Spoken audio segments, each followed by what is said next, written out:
on the Slip and Dip podcast. You listen to Kendrick and Matt on the Slip and Dip podcast. Oh, beautiful, man.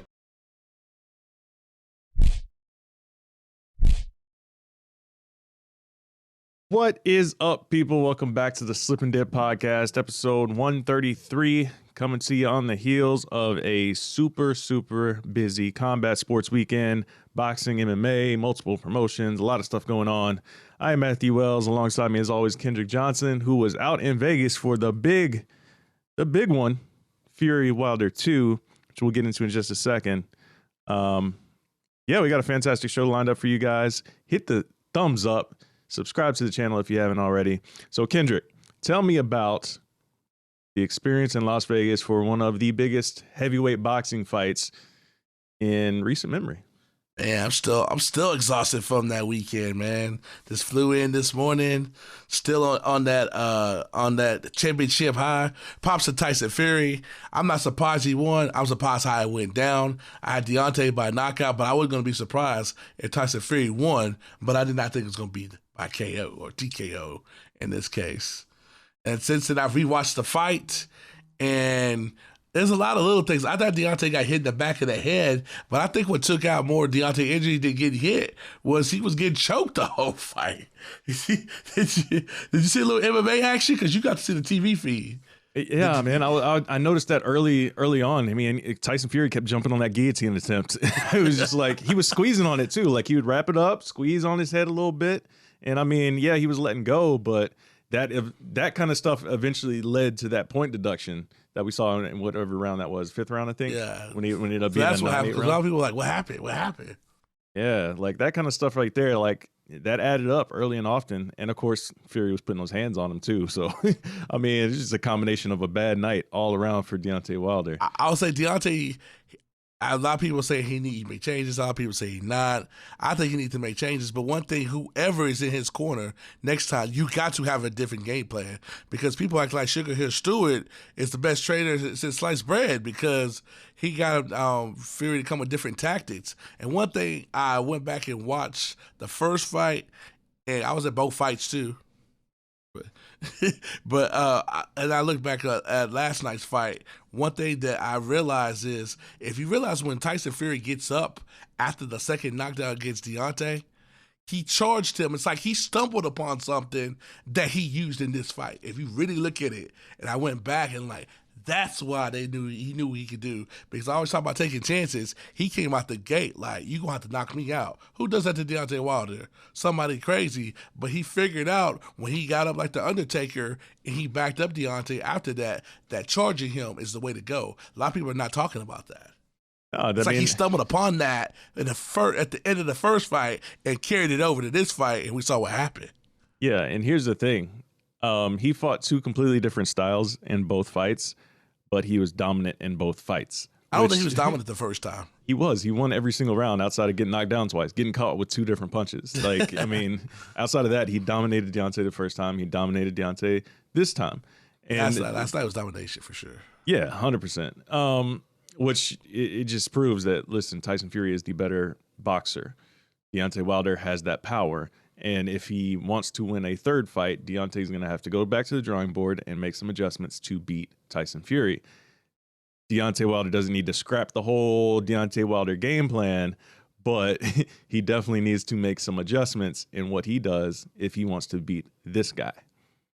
So that's what's got to happen. But people are now all of a sudden saying that Deontay don't need to be in the same ring as him. Deontay's 34. Is this going to be the end of him? It's like people jump to assumptions very, very quickly off of one fight. Yeah, people love to do that. People love to jump to conclusions about everything, right?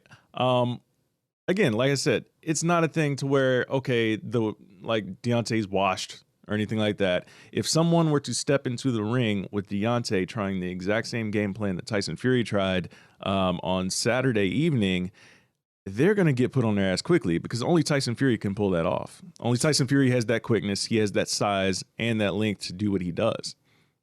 Like I said, he took chances. He paid the dividends. All y'all people, when y'all fight somebody in a mega fight or somebody of that ilk that's got some mystique about him, you got to do something different to be able to shut the bully up or silence him or whatever you want to call it. And that's all I keep talking about. That's a prime example of taking a chance and changing things up. It was, while we had the Reebok up on there, which was cool to see. Did you hear about that? That cost Deontay the fight. Dude, when JD said that after the fight, listen. Okay, first off, let me talk about this interest because I thought it was funny when I heard that. This interest was super I thought he was dope. trolling us. No, we'll talk about that in that 1 second. But I just want to say, like, this is probably one of my favorite moments in a boxing fight in a while. This interest from Deontay, from everything from the costume to having D Smoke out there, introducing D Smoke to a lot of people who doesn't know who D Smoke was. No, I didn't. I was 1-0. Exactly. D Smoke, for those that don't know, the rapper who walked out Deontay was the spoiler alert. If you watch Rhythm and Flow on Netflix, spoiler alert, D Smoke is the guy who wins the first season, and for damn good reason. He is rap style is similar to like a Kendrick Lamar with a little bit different flavor, but the same similar like lines of content in his lyrics. Super dope artist, and combine that with this crazy ring gear with the light up eyes, the red eyes, and everything. That was super dope from Deontay. But yeah, like you're saying, man, with JD's after the fight, JD's Deontay's trainer saying that possibly the heavy ring gear weighed on him and that caused his legs to be a little weak and all sorts. Man, come on, bro. Like, I get you want to reach for excuses. That is not one. That's definitely a new one. Hearing somebody's ring outfit was too heavy. Basically, you did the equivalent there. This brother here. Yeah, of course, man. Of course. That was the most ridiculous thing I've heard in a while. I'm like, come on, man. Like, I literally laughed out loud when I heard that. But yeah, I mean, all in all, man, listen, Tyson Fury went out there, did his thing. Props to him. You know, if there's a third fight, I'm definitely obviously going to be waiting on pins and needles for it. But in the meantime, if we don't get it, give me Tyson Fury and Anthony Joshua as soon as possible. And then if that's the way they're going to go, give me Wilder and Ruiz for that next big fight for those two gentlemen, since they're both coming off of their losses. So Wilder knocks out Ruiz. Yeah, I agree. But I mean, hey, it's a guy who still has that name value, since people love to say that Deontay doesn't ever fight anybody. I mean, which is a ridiculous statement, but you know, it is what it is. These boxing fans, they're gonna be boxing fans, man. I think Deontay could get him, but it's kind of like he needs to fight him the way Tyson Fury just did. I guarantee you, if Tyson Fury would have went for a media rematch after the jaw he quote unquote got screwed on, he doesn't do what he did. He doesn't do that. So his people, Pastor Bob Arum, I come more of a fan the more I be around him. He has this mentality. First of all, he my inspiration. I want to be walking around like this man's 88 years old. He walking around T-Mobile like he the face to run the place. No walker, no cane, no nothing, like a G. I'm like, I want to get around like this dude. Yeah, he's aged very well. One last thing on this fight before we move on to UFC stuff. I don't know how many people saw this after the fact, but I have it pulled up here on our YouTube. I didn't see that. I was there in person. I didn't see it. Yeah, at the post-fight press conference, Tyson Fury's just sitting up there waiting for questions. JD's is still up here answering questions. It's the very beginning of it. Someone, I'm not sure who this gentleman is, that tries to hand Tyson Fury a bottle of water, but Tyson Fury takes the bottle of water initially and then asks, who's it from? And then the guy points to who's it from, and then Fury's like, nope, nah, take it back. Just like, he's not taking any chances of having anything pop up on a drug test, which is so wild. And then I read all the links that he went to in previous fights about making sure that all the water that he drinks was their own, that they weren't taking anything from anybody because they didn't want anybody to diminish what he was doing in the ring by trying to set him up some fake drug test. That was crazy. That's some boxing stuff. They don't do it in MMA, but that's some real boxing stuff. Yeah, 100%. They about that life. 100%. So that was wild. So like I said at the top, a lot of combat sports going on, man. Boxing, obviously the biggest fight of the weekend was that in boxing. But UFC also had a card. Bellator had 2 cards. Bellator trying to hog everybody's attention by putting on 2 cards, but didn't work, especially when you're trying to tape delay fights that are in the middle of the card for some strange reason. I never understand what Bellator is doing. But let's talk a little bit about the UFC card real quick. Paul Felder, Dan Hooker, main event out there in Auckland, New Zealand. And man, it was a hell of a fight. If you didn't see the main event of this card, it's a good fight. I just saw the thing on UFC when they did the announcement. That was some high stakes drama stuff right there. Yeah, it was a good back and forth battle, man. Either guy could have won. It was one of those fights where you're kind of gutted that somebody's going to walk away with the loss. But I agree. I think Dan Hooker did more to get the win. So I'm not mad at if either man would have won. But Paul Felder, at the end of the day, was talking about possibly wanting to retire after this. And listen, if you have a good gig like he has right now doing commentating, that's a lot safer than than fighting. But it is what it is. It was a pretty entertaining card. Nothing too spectacular. Our girl, a friend of the show, Shannon Dobson, got slept. That came 100. Yeah, Shannon's probably going to be CUT. Yeah, she's probably on her way out of the UFC, unfortunately. But Angela Hill, 6 fights within a calendar year, just beasting it up out there, going out there getting her win, 3-round decision, nice win for her. Can't wait to see her fight again next week. That's going to be fun. She turned to a female Cowboy Cerrone now, for real. Yeah, no, for real. But yeah, it was a pretty fun card to watch. It was something I had on during the day. I was more so worried about getting chores done and making sure I had enough energy for the Wilder Fury card, to be honest with you. I scored a couple of the fights as I was trying to do stuff, and then, it is what it is. But yeah, good combat sports weekend, man. We're going to get into the show. Please, as I said, hit the subscribe button and give this video a thumbs up. Please do that. Do that right now. If you're hearing my voice, I need you to do those 2 things for me. Okay. Now, also, we'll be back next week with more fantastic guests lined up for you.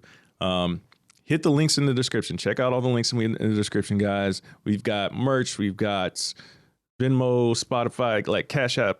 All that stuff's right there for you. Check that out. Show some love, support for the show. If you want to help us continue to grow what we're doing, we would have greatly appreciate it. Anything else before we get out of here to these interviews? No, we're good. All right. Till next week, guys. Peace. Please welcome one of the best female reporters, period. Reporter, analyst, first lady of Top Rank Boxing. It's Crystina Poncher. Did I hit up all your accolades? Because you got all the hats and you're at the top of the game. That was pretty good. I like how you took the female out and just put reporter in there. I appreciate that, Kendrick. How much was a banner night last night for the company that you work for? Of course, it was a big night for Team Fury. People don't realize, this was a big night for Top Rank Boxing. Yeah, a huge night for Top Rank. I mean, look how much Fury gets paid, right? You want to keep a guy like that winning fights. You don't want to get caught on the losing end of a fight like that when these guys are making, $20 million. But no, I mean, he's good for boxing. He's good for Top Rank. The possibilities of what could come next. So a lot was riding on that win, and a lot of work and time and effort was spent into that. And at the end of the day, I think everybody just wanted to see a good fight. But the way that he was just completely dominant, I mean, I think it made it that much sweeter for not only Top Rank, but MTK Global as well, and Frank Warren. I think people are knee-jerk reacting because I think if they fight a third time, it's not going to go like either one of the fights, especially if Wilder makes a little bit of adjustment. People are acting like he shouldn't have been in the fight ring with him. What were they doing? It's like he was the favorite coming in.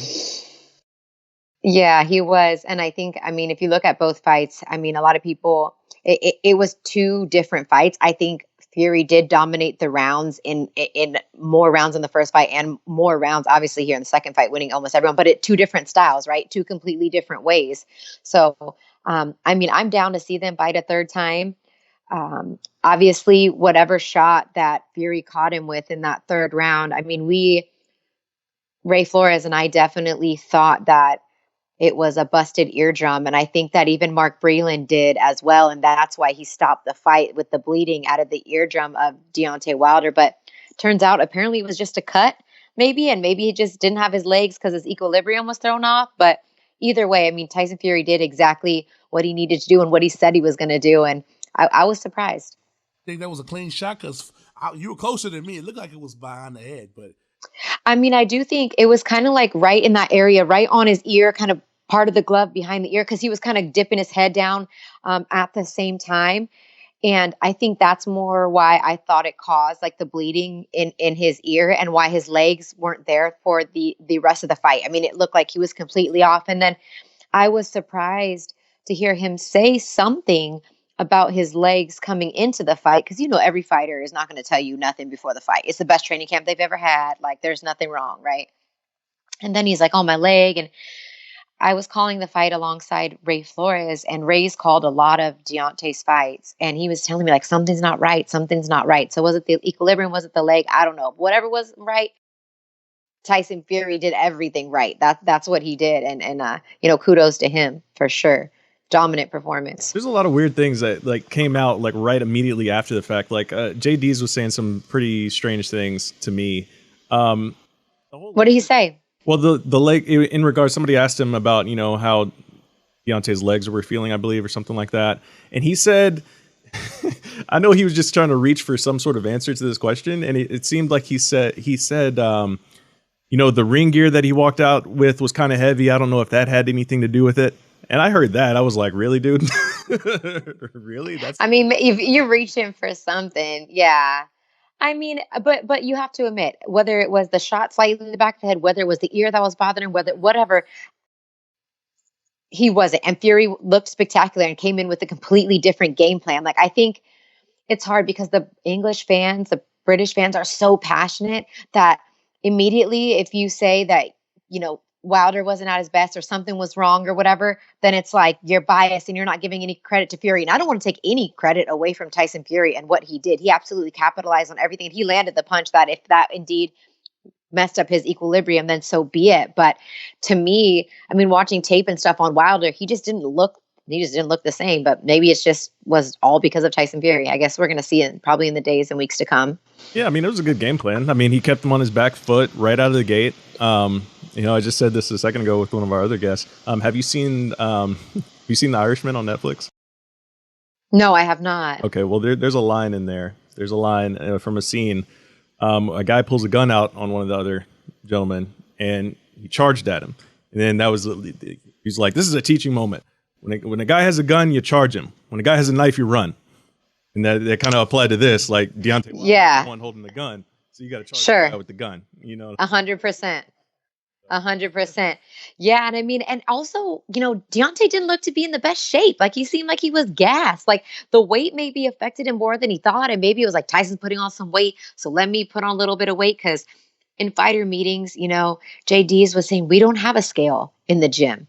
We don't take a scale on fight week. We don't keep track of that. He's always right about the same that he is. But coming in as heavy as he did, I mean, I have to think that somewhat played a factor, because his mouth was open. I mean, because Fury was putting in that pressure, but he just seemed like to not be in the best shape of his, that I've seen him. But I don't know. Because people, you can't compare the fights, but stuff like that, people don't realize Deontay was in tip-top shape the first time.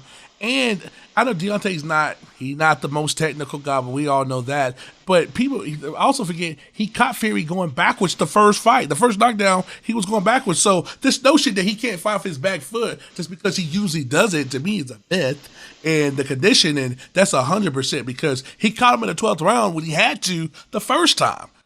Yeah, and I just, and I kept saying that even though Fury's pretty much winning every minute of every round in this fight, you just can't count out Wilder because of that equalizer, because of that right hand. But what was giving me some concern and making me think he's probably not going to land it as the fight went on, a lot of that power and that force comes driving from his legs, and his legs weren't there. He didn't have his legs. And I think that spoke to not only the pressure that Tyson Fury was putting on and just kind of smothering him. It also, I think maybe his conditioning wasn't quite up to par, but I guess him and his team are the only ones that really know that.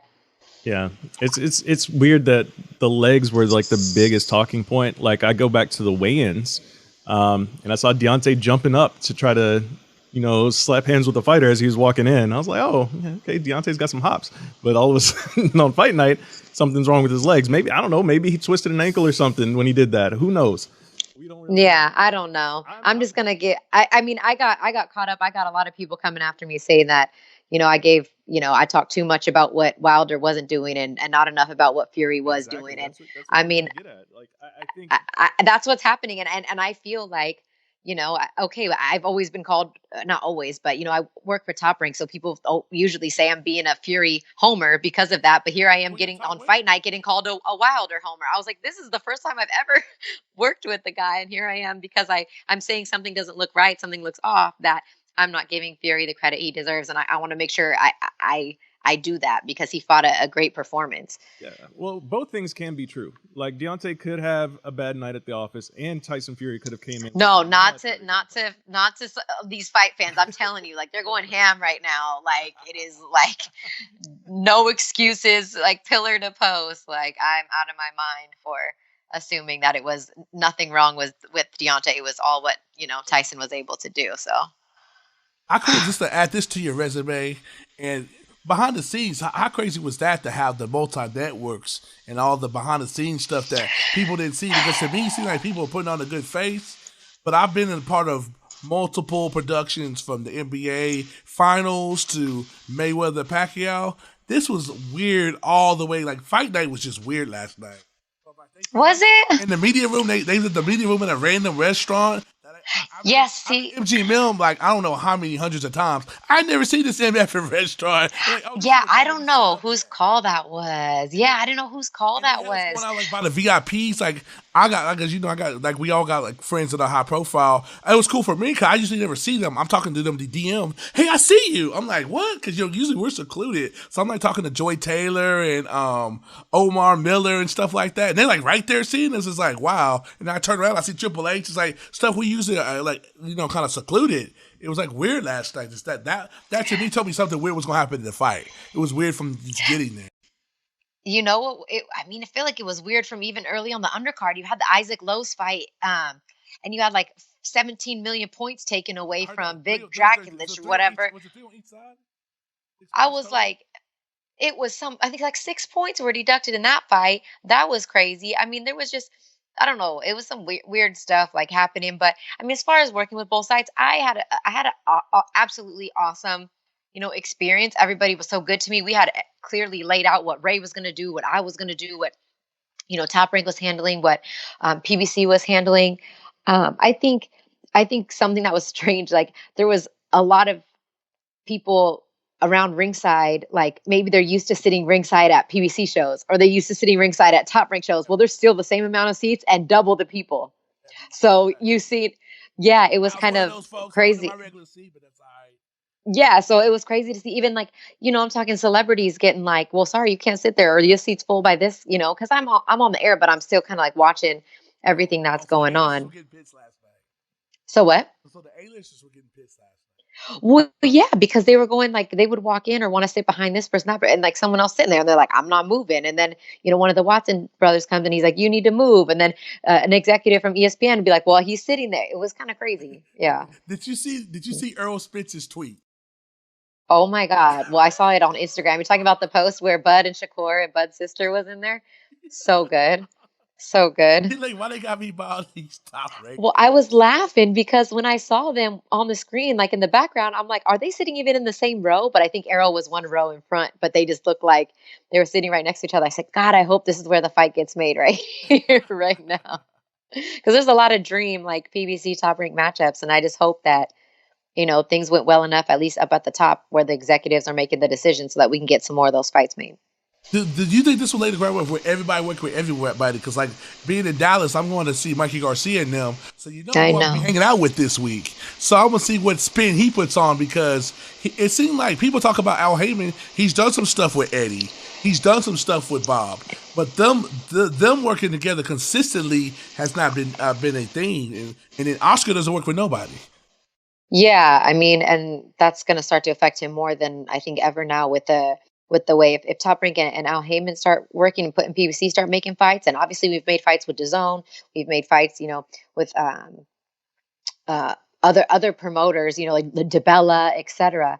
I mean, they're going to have to, and Showtime too. They're going to have to flex a little bit too if they want to kind of try to stay up with everybody. So we'll see. But that Mikey Garcia, Jesse Vargas, I wish I was going as a fan. Both of those guys used to be Top Rank guys, and I covered a lot of fights in their career. So I'll be watching that as a fan, just hoping for the best, because those are two of the best guys in the sport, just inside and outside the ring, in my opinion. 100%. You mentioned there like the previous working like with the zone and stuff like that. Do you think that's going to make it easier to have a potential Joshua? And even though he's not necessarily the zone, he's not. He doesn't. Yeah, claim he's I the do. zone, but it's the zone. We all know it is. Yeah. Matt Truman, Eddie Hearn, and all that stuff. Yeah. Do you think that's going to make that fight a little bit easier? Even though, I mean, there's still a lot that has to happen between that fight. I think they're going to do the rematch. I think. And then, of course, there's mandatories and stuff like that has to happen. So it's probably going to be next year if it does happen. What do you think? Right. Yeah, I don't see it being a problem. I mean, look, the IBF mandatory is Kubrat Pulev, who's a top-ranked fighter, and they've already, agreed to have him, take that fight. So if that's the case, then that's, paving the way even more for. But the thing is, Tyson's going to have to fight again then in the meantime. If it's not Deontay, even if it is maybe Deontay, Deontay needs a little more time off. It can't be an immediate rematch. So there, like you said, a lot of factors coming into play, but I don't anticipate there being much complications making that fight happen between Top Rank, ESPN, and DAZN and Matchroom. I would like to see Deontay, say he wants that rematch, but I don't think, like you said, it's going to be like the immediate. I would hope, this is what I hope happens. I don't know if it will. I hope Deontay takes a fight in between that, kind of like a tune-up, and we see him work on all the things that people criticize him for. Like, let's see some more head movement. Let's see some more classical boxing technique, like fundamental stuff, to bring that into the Tyson Fury fight. Because I think if they just run it back straight ahead, boom, it's going to be closer to what the second fight looked like. Because a lot of people are overlooking the fact that Fury dominated that first fight too, outside of getting dropped twice. Sure did. But to chime in, Christina, I think people did add the fact that they had two fights. It was 18 months since that last fight. Had they fought right after that, I'm not trying to say Tyson don't win, but he doesn't do what he did last night. I would put money on that. Yeah, but I still think it's good that they had a few fights in between, because Fury was not we talked about this before. The condition he came in that first fight was not where he should have really been in taking that fight. So I think both of them, were in a better position taking two fights in between. I don't think it took much off Deontay, and I don't think that it, hindered Fury. I think that to your question about the third fight and Wilder working on some more things, it's almost an anomaly the way that Tyson Fury in just one fight with Sugar Hill was able to kind of tweak his style to fight the way that he fought, because that's not true to Tyson Fury's style. And he made that much of a difference in one camp for one fight. So why can't that same thing be true about Deontay? You know what I mean? Why can't they? But this is the thing. This is a huge question. We got up there at the post-fight press conference, and JD's a little bit threw Mark Breland under the bus by disagreeing with him. Like, no matter what, disagree in your mind, but you're a team. You're one team. Say publicly, I support him or whatever, and then go backstage or get home and handle it. And I think that may ruffle some feathers within that camp, and maybe some changes will be made.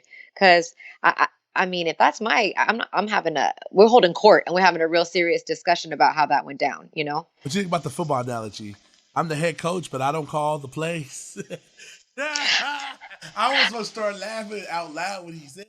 Well, and that's not true for every team. I haven't either. And he's alluding to the fact, like, offensive and a defensive coordinator calling the plays. But at the end of the day, yeah, I was like, okay, but if you would have won, you would have been like, I'm the man. You know what I mean? So I was like, wow, I can't believe you said that right now. But why do I know you know how boxing politics goes from both sides. You're one of the few people that know the behind the scenes and the media side, like the reporters.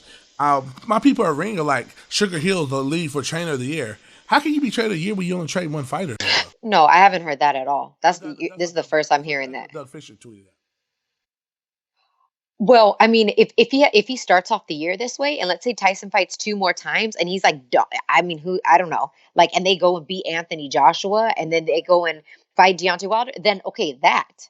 But it's February, guys. We can't be talking about trainer of the year in February. Come on. You know how Ring is, though. Come on. Come on.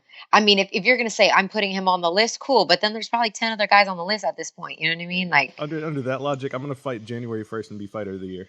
Like, okay, like fight of the year and it's January. It's like, okay, get at me in like I November, will say this, December. when they get to the final decisions, the things be pretty accurate when you look at it.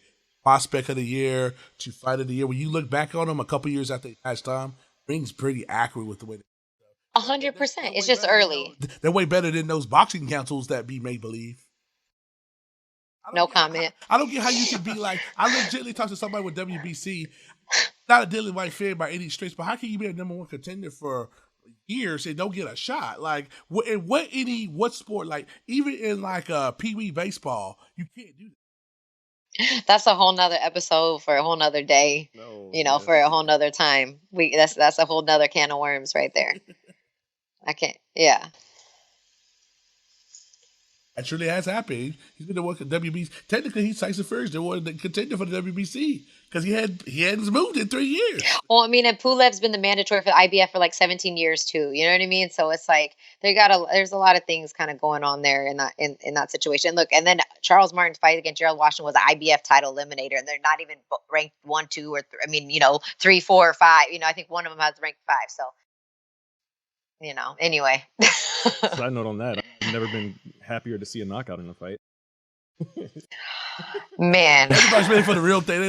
It's like if anybody could get. Wait, I literally heard a dude. I was walking up the stairs because I was dodging because the seating was messed up. So I wasn't in my usual thing. So I was in my usual seat. I move over here, talk to this A-lister. I'm going upstairs and back ways because I know team MGM. And I'm going to this guy's like, wake me when this is over. He said it loud because you remember when Washington got rocked. I want to say the 3rd round. Something like that. They wanted to end because they wanted to make it. it was right at the end of the round though, so it was like 2 different rounds. It was like that. It was right at the end of the round, but I mean, we were getting pressed for time at that point too. So it was like, okay, it's over. Stop. Like, we got to get these ring walks because Tyson Fury is going to take 30 minutes to get from the back to the ring. So, and what was unique about that is like his last 2 fights, he came out second, and it was his opponent sitting there trying to stay warm, like in the corner, right? Because there was these elaborate ring walks.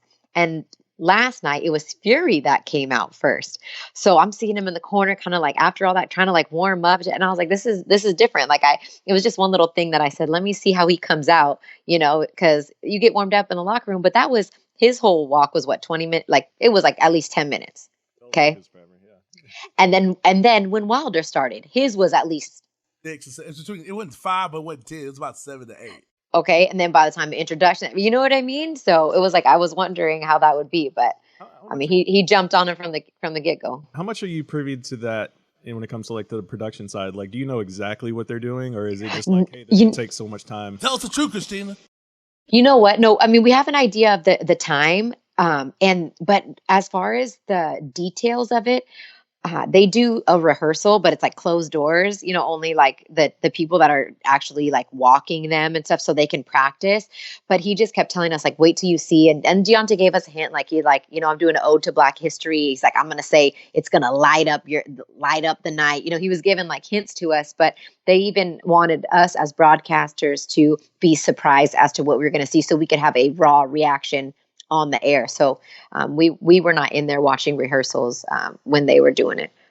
I know we're all under 40, but we're pretty much peers of the sport. Does it trip you out that somebody as high profile as Canelo doesn't have like that part of his game? Like that's what if you want to say he's missing something, that's what Canelo's missing. I'm not trying to nitpick my guy Canelo. I love them, but for him to be the stature he's at, that's the only quote unquote cheek I would say in his game. He just does his little Sancho thing and come swinging and come with the little soap opera music that everybody goes crazy over. It's like, imagine if he did that and then didn't come out for like 3/4 of the song and then they pop him up on the screen. Even that would be different than the way he comes out now. I mean, I'm going to probably shake some things up by saying this, but I think Tyson Fury's ring walk on Mexican Independence Day was better than any that Canelo's done on that date or beyond. He had, salsa dancers. He had mariachi. He came out with the poncho and the big sombrero. Like I think it just adds. I mean, look, you can't make somebody into something that they're not. And if that's not his thing, then that's not his thing. But when you, those are all the things that make your stars shine brighter, not only for people on TV, but the experience. They want to buy the ticket to your fight, and that's money in your pocket because they know they're getting more than just what's in the ring. They're getting a show, they're getting an experience. And Deontay and Tyson got that. They get it. Yeah, they both took it another level because the first one was pretty elaborate. The one at Staples, like Deontay had the belt, and I'm glad that he didn't lose that night. Come from the ceiling, that was pretty cool, and got the win with J-Rock do it live, and then Tyson had his European little people come out with his little jam. It's cool. And Yeah. then this Yeah, one, I love it. I know you know these details. They each came every time they announced them. They came out to those same songs. They came out to the first time for the actual fight night. I know you caught Really, really cool. There was like, oh, I'm so glad they did this. I'm so glad that they rocked it. But it's all part of what makes these two guys, larger than life in terms of their personality. It's been great all week. Every media person I talked to was like, they made themselves fairly accessible, for the whole, camping week. They gave great answers. They sold it, to the best of their ability. And, and it lived up to it for the most part on fight night. That's the hardest thing. You got this thing that like everybody can't wait. And it's like, is the fight actually going to live up to the hype? Live up to the show, the promo? I think it did. Mr. Spence and Mr. Crawford, take notes. Please take notes. I'm cool with both of them on both sides. They got to for everybody want to see that fight, but the stuff that you just alluded to, neither one of them do. So it's like, that's gonna be kind of. Yeah, we'll see. Yeah, that's two different personalities. They're way more like country. No, I don't want to say country, but like just low key and like chill. You know what I mean? So they're country. You can say. Okay, you guys can say it more. I'm from Cali, so like, what you know about country, right? So you guys can say it better than I can. You got it. But anyway, even though you're wearing Lakers stuff, which I appreciate. Hey, they win today, them Celtics. I know. I saw it. That was a close game too, down to the wire. 100%. We're both big Lakers fans. Oh, Texas boys. I was gonna say. I was like, I mean, there was probably. If we're around the same age, I mean, there was some good rivalry there with the Spurs in those days, and I'm surprised. There were so many days. So many days, I'd be the only guy in the bar with the Lakers jersey on. That's what I'm saying. And, those are good times. Yeah. Kobe stories. Did you beat him? Have I met him? You met Kobe? Several times. Yeah, Kobe was my guy. So it's crazy because we do our show on Sundays, and Coach, he passed away on Sunday. Got a show for him. Did you have a Kobe story? Oh my God, I have several. Probably the one that rings like true to me is I first met him when he came into a restaurant that I used to work at, because him and Vanessa would go there frequently with their daughters too at the time. And I was like always upfront and honest about what I wanted to do. I was like, I want to be a sports reporter. I would bartend. I would just let everybody know kind of what I wanted to do, to speak things into existence, right? I've believed that from a long time. So he would just say, well, keep working at it and hopefully I'll see you around. Not too long after that, I got an internship at Fox Sports West, which had the broadcast rights and prime ticket to the Lakers in Los Angeles. And I got a chance to intern and, as a production assistant. And one of the gigs that I got was at a Laker game. And I saw him again, and you're not really supposed to like talk to the players or the athletes, but I think he recognized me because it was just a few, like maybe 6 months after that. And I was like, I'm getting closer, And then finally I started doing some stuff on air, and he totally like recognized it and, gave me my props. And the coolest thing was he met my dad on a Father's Day. He was coming to a hotel that my dad was staying at to do an autograph signing. And he said, how are you? How are things going? And I said, oh, it's great. I'm doing, reporting full time and everything. And I said, got my dad here. He's a big fan. My dad had never met him. I said, can you take a picture with him? And he takes a picture with my dad. And my dad goes, can you give my daughter a job with the Lakers? And I'm like, Dad, like, you know what I mean? And Kobe looks at my dad and he tells my dad, I think she's doing a pretty good job on her own. I think she's got it handled. And, my dad's like, oh, thanks, So it was a cool moment. They took a picture, and, he always, every time, like if I would see him again or whatever, he would say hello and be cordial. So yeah, it was, he was just always a class act. And I think that I think he respected my hustle. I think he could sense some of that Mamba mentality in my grind, from waitressing to getting on TV, My story is similar, but that's kind of crazy. I'm tripping out when you're telling me this. I met him when I was an intern in college. I stopped playing college basketball and took an intern at the biggest station in Dallas. And I saw him, and he's like, "Man, finish school so you can come back and see me." And I saw him a couple years later, and then when I start seeing him, when I start doing my freelance thing, I'm seeing him in Dallas. I'm seeing him in New Orleans. Then it was like we start talking on a personal level because, like, man, I mean, you were just a little kid.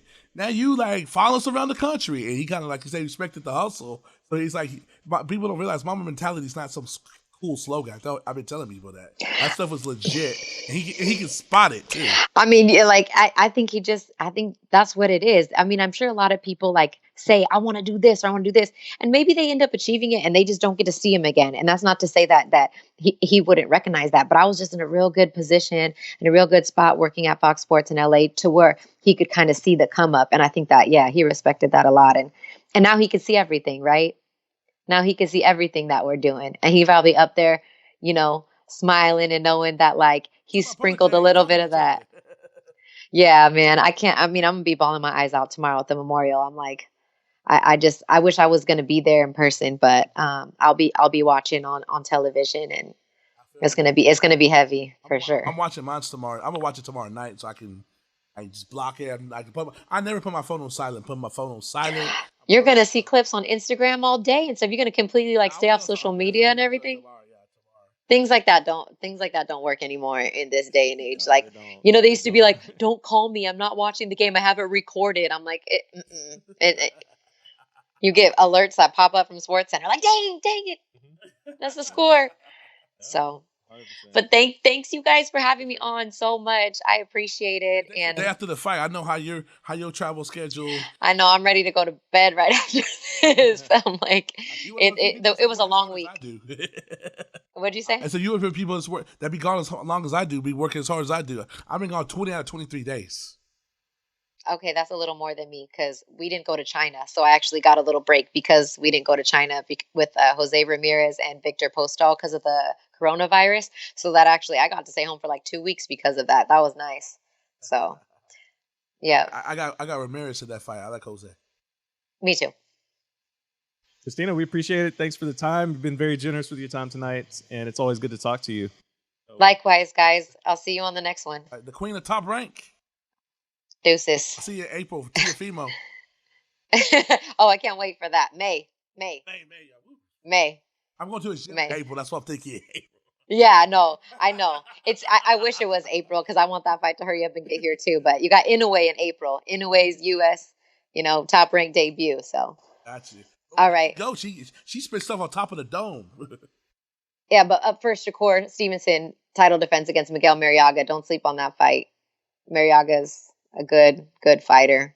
So, yeah, I don't think that he's better than Shakur, but he's got a very, very strong left hook to the body, and that's one thing. I mean, Shakur doesn't get hit, but if he does, I just want to see how he reacts. But anyway, that'll be for the next episode. We'll talk about that later. Thank you, everybody. Good night. Please welcome to the Slip and Dip podcast, making a Slip and Dip debut. One of the best MMA coaches in the world today, one of the best grappling coaches in the world, Brandon's six shooter. Yeah, thanks for having me, guys. Happy to be on the podcast for the first time. Are you still on that high? I see you got one of those belts in the background. You still on that championship high for 2 weeks ago? Or is it just another day at the office for Team Jones? Since y'all used to do this, y'all been doing this for going on a decade, literally. Yeah, it's been a decade of dominance, man. I've been lucky to be part of 15 of those belts now in my UFC coaching career. But we were right back in the office 2 nights after the fight. We were studying tape, looking at what we did right, looking at what we did wrong, how we can improve moving forward, and what we think this next potential opponent may be trying to look into exploit on us. So we're just trying to get better every day. 100%. Now, I have since gone back and watched the fight, as I'm sure you guys have as well. Initially, I scored the fight 3-2 for Reyes, but after watching it again, I scored the rounds differently. Initially, I had the second round for John, and then I flipped the second and third, I believe, in the scores. But I still had Reyes winning, but I was not surprised that John won because of all the forward pressure that he was doing. I was like, I could see how some judges would like that, because controlling the octagon does you know, when things are all else is equal, if you're pushing somebody on their back feet, I could see how some judges would be like, yeah, that man's winning that fight. Yeah, it's very hard to win a fight dethroning. You're fighting on your heels all night on the warning tracks, you know, especially in a state like the great state of Texas. So, you know, I think Reyes had moments. He came out strong and early, but John's just patient, picked him apart, took Reyes into deep waters. And I thought there's a strong case for 2. 3 is pretty clear to me that was John's round. 4, 5, John's round for sure. We'll give Reyes 1. And, you know, we're just moving forward, man. We're happy we're out scrapping. I y'all winning 3-2, by the way. Yeah, but definitely 50-50. Do y'all want the immediate rematch or do y'all care? Because it seems like they want it hardcore for sure. They want the immediate rematch. But do y'all care? Does it make a difference? You know, we haven't decided on the next course of action yet. I think Jan had a great showing here in our backyard last week against Corey Anderson. So that brings up an intriguing possible matchup. I think the talk for heavyweight's always there. If Stipe and DC don't figure it out, maybe it becomes John and Stipe. We'll see. I think John's, you know, after being a champion for more than a decade, he's going to get to continue to dictate his course and pick his next bout.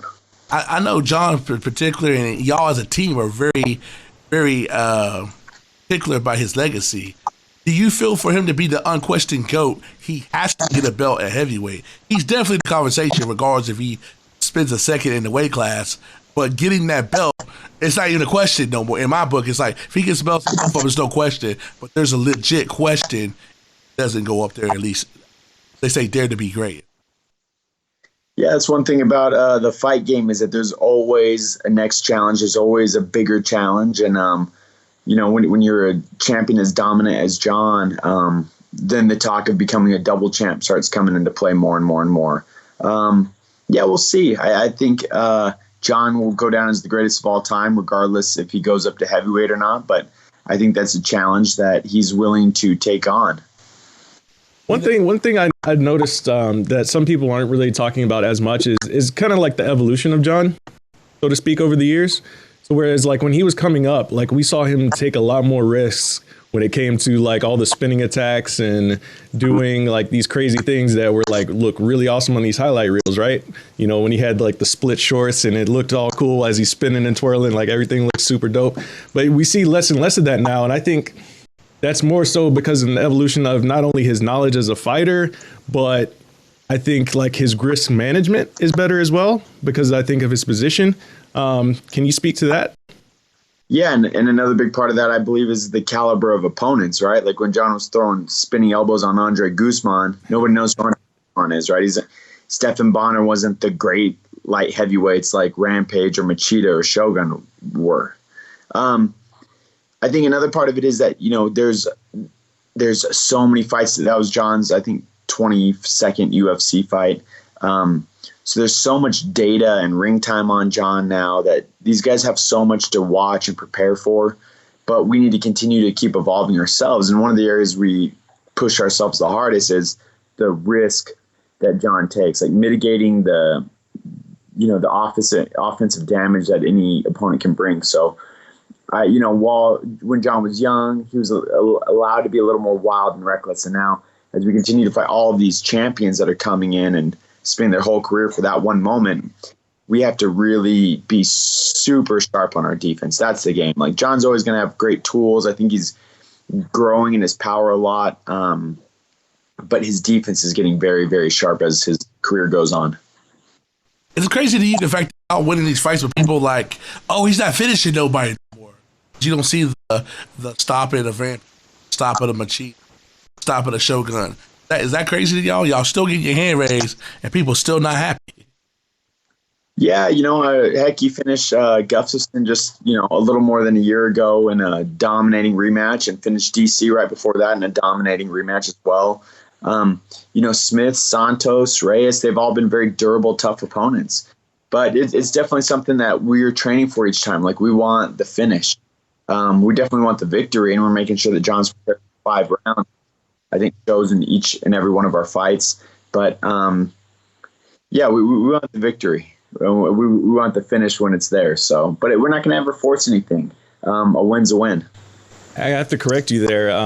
For the record, officially, John did not finish DC the second time. Just to correct that, even though I was sitting ringside and saw it happen right in front of my eyes, that did not happen officially. It could be ruled different, but yeah, sleep that night. No, for sure. Yeah, it's just amazing to see how he's come along these years and just continues his dominance, man. Let's switch gears real quick, because we are on the heels of something very big that happened in combat sports in the boxing world. Tyson Fury, man. I don't know if you saw that happening like that, but I certainly didn't. So what was your reaction to the fight? Didn't either. I thought Wilder would come out and look for the bigger shot early on. We all know that Tyson's a incredible boxer with great footwork and volume and combination punching, but Deontay has that just God-gifted Thor's hammer power. Props to Tyson. I thought him weighing around 270 was going to be a disadvantage for him. I don't think he looked that sharp in his last fight. But he came out, put great forward pressure on, established a strong jab, and worked very, very well off his feints. It was an impressive performance for sure. 100%. Yeah, Kendrick was there. Kendrick saw it all live and in person. Hit behind the head. When the belt, Deontay never recovered from that first knockdown. He got hit behind the head. He never recovered. He even walking to his corner. It was very odd. Like he never got his legs back from that. Yeah, his equilibrium looked off, and that's not something that you can bounce back from quickly. Now, like when you're watching these kind of fights, like are you taking anything away that you can bring back to the training room when you're watching boxing, or is it just you watching just as a fan? Absolutely. No, I'm watching it as a student of combat sports. Whether it's Canelo or Lomachenko or Fury or Wilder or AJ, like there's so much to take in from the greats. Establishing a strong jab and working off feints is something I instill in all of my fighters. So this is just that much more testimony for me to show these youngsters, like, believe in that jab, believe in the feints, set it up. I know y'all trade females too, but how come it seems like in MMA in particular, two things. One, people don't take chances. Like Fury basically, he bullied Deontay. I think he got Deontay off guard. Like if they fought a third time, it's not going to go like either one of the fights we see. Don't know what's going to happen, but it's like he caught Deontay off guard, but he took chances. People rarely do that in MMA. And then two, it seems like people do not realize what they how to replicate a great performance in that style. Though different fighters are different, it's a different opponent, it's a different thing. But for instance, Joanna Jędrzejczyk, when she fought Jessica Andrade, we've never seen that type of Joanna ever again. She looked like Lomachenko that night. She was slipping and dipping. She dictated terms. Had not looked that way since. How can you be that and just forget how to do that? Boom. And you don't see that in boxing.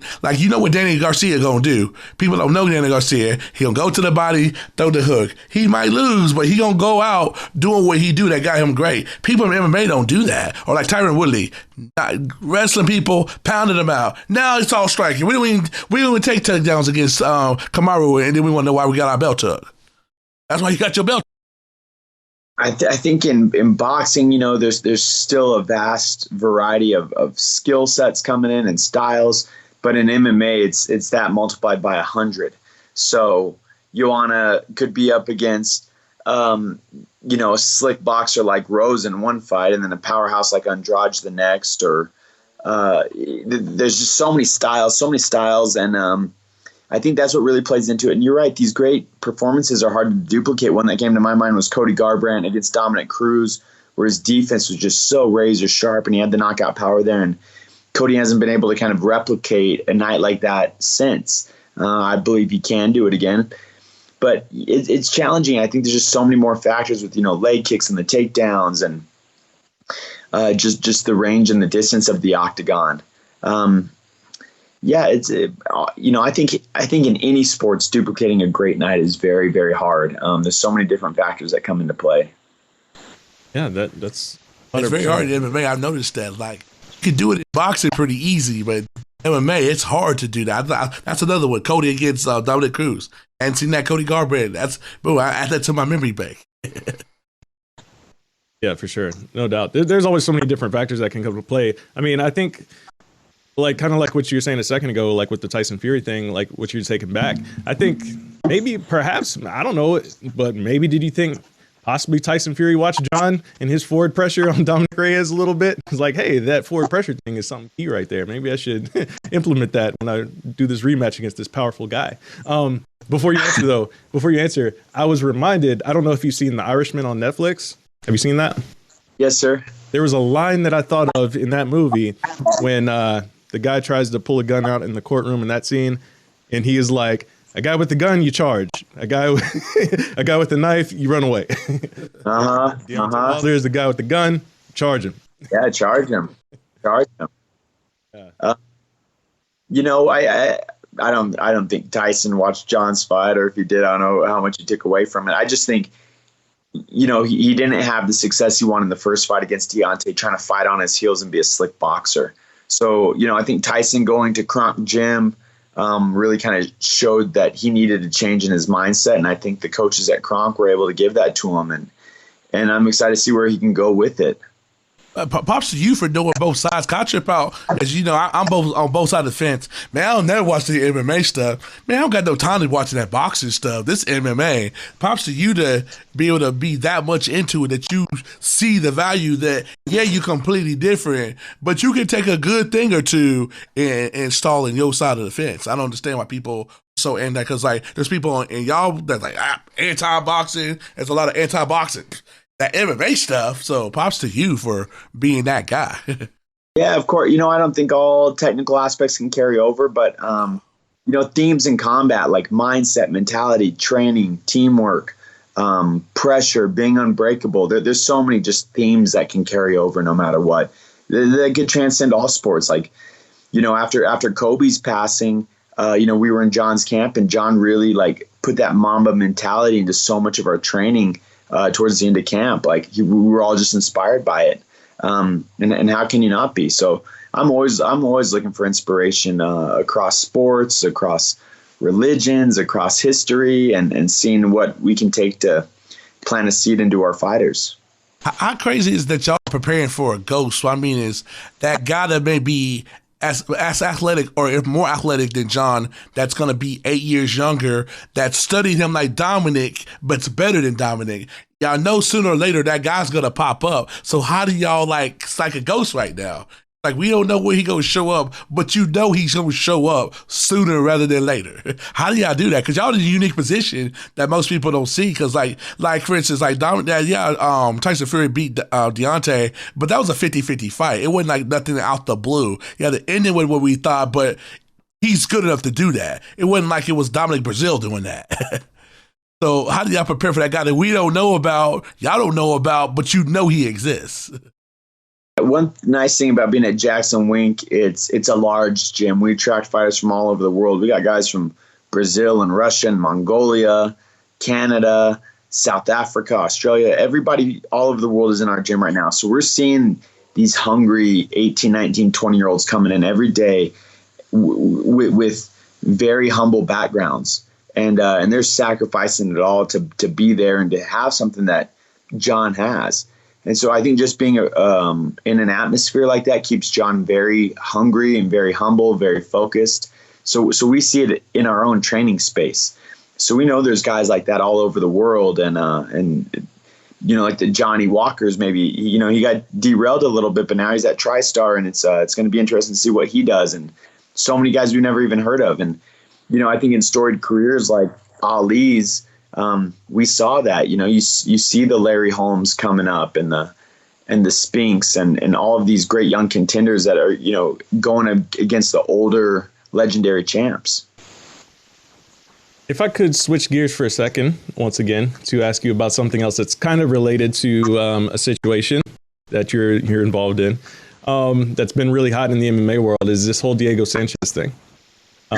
With his new trainer or mentor, life coach, whatever he wants to call himself. It's one of the weirdest things that I've seen in a long time, because it seems like this guy, when he did the Luke Thomas interview and he said, "How dare I tell a fighter what to do in the heat of a moment as you're his corner?" That was like, put up all the red flags in the world for me. Like, I mean, I've been around coaches and I've talked to multiple coaches. I've seen it in action multiple times. Like, how dare you say that people who train champions or in a championship level should not tell their fighters what to do in the heat of a moment? Kind of weird. Yeah, I don't know Joshua Fabia's stance on that, but I've been in a lot of corners with a lot of well-known UFC fighters, and definitely called out combinations at time which they threw and led to victories. One of my favorite examples of that is Cowboy Cerrone against Matt Brown. There's like corner video of me like, "Hey, the head kick's there, Cowboy." And of course, with Cowboy Cerrone, the head kick's always there. Right. He threw a specific one that we trained all camp, the jab and the left switch kick, and slept Matt Brown. So sometimes it's a piece of technical advice I need to give the guys. Sometimes it's mental, it's motivation, it's tapping into part of their mind to let them know that they can swim in these deep waters. Sometimes it's about me calming them and relaxing them. So I think it's very important for us to have sharp eyes and a clear voice when we're in the corner during the fight and in between rounds. So, I feel like that's my main job. Like, I'm a pretty good Mick guy. I'm pretty disciplined, dedicated about showing up to the gym every day. But my greatest gift, my greatest skills is to be able to have the eyes and the voice when the time comes. How do you go back and forth? This is a two-part question. Because there's a lot of coaches, like I would say somebody like Javier Mendez, very technical, but we don't really see him do the motivating, at least during on fight night. Our guy here in Dallas, Coach Safe, is very motivational, but we don't really see him do more technical. I know I'm saying they don't do it behind the scenes, the opposite, but we see y'all do that on the fly. I've always respected that. And then about a client of y'all's, I'm hearing, and I saw her last night. I didn't even want to press on it. Her Clarissa Shields is training at y'all gym, get ready for MMA. That's just a rumor. I literally talked to her for 5 minutes. I was like, no. Since y'all knew you were going to come on, I intentionally did not ask. So I got to ask you. Man, John and Clarissa have been talking a little bit now. We would definitely love to see her in Albuquerque. I think, she's an amazing world-class athlete with the, proven championship mindset and skill set. So, if she was serious about making the jump to MMA, I would think there's no better place in Albuquerque, New Mexico to help her with that transition. And how do you get that, be able to go do mental and strategy on the fly, unlike a lot of coaches who motivational coach, technical coach? It really comes down to just knowing our fighter. And, I know which guy, we can see it in the corner, like when a guy's not maybe responding to a technical call out, then we know it's a motivational thing, an emotional thing. Sometimes you don't need any of that. They just need the combo. You could tell that they're kind of froze there for a second, and they need to remember what their playbook is. So sometimes you just give them one of those tools. But, it's always a challenge. It's always a learning process. Even if I've been with the fighter for 20 different fights, we're still learning and growing together. And you mentioned Coach Safe out there in Dallas, and he's an old teammate of ours. He was at Jackson Wing for a long time. So I got a lot of love for him, and I'm so happy to see him shining as a great coach. 100%. Yeah, he's. I actually train out there with him every now and again. I'm hurt right now, getting over some internal issues, but yeah, like training with him, like he's really good at both, and you can tell like he brings a lot of the things that I've seen from you guys over the years to that gym to grow that team. So it's really cool to see play out, and of course the success of that gym. And he talks about you guys all the time too. So hey, we had some good times together. Brandon, do you remember a time like we saw, because John never lost, but it's kind of like, John, but get your shit together. It's on. Like, did that happen in the Gustafsson one? Kind of like, you remember when Dean Thomas basically told, he didn't bullshit Tyron. Tyron, you're losing the effing fight. You got to fight. Do y'all ever, because since John being so great, we don't see those like dire straits because he's never in them other than maybe the Gus, right? But even if he wasn't in them, has there ever been like that time, like, since y'all know him so good, like, to us, we don't see it, but y'all know, like, hey, this is not our guy right now. Really respond to like the fire, like Carlos Condit's one of those guys, like going into the Rory McDonald fight, 3rd round, Greg was like, give me 5 minutes of hell, and Carlos really responds to that. Jones isn't that guy. Like, John doesn't like to be yelled at. John likes clear, calm technique, and he responds well to it. Like, he knows when the pressure's there. And we told him going in the 5th round, like, hey, we need this round for the Reyes fight, and he went out there and gave us that round. So, part of it's just knowing how the fighters are going to respond, like who you got to be fired up to, who you have to be calm to, and when to play those cards. I told Matt, every time I do something, I'm like, I look at this, everybody looking at me. I like the way y'all pay attention to detail, because when I asked that question to John during fight week about experience, people looked at me crazy. Why he talking like that? Is that what won the fight? I will hear you say that for the record. What won that fight 2 weeks ago? Oh yeah. I'm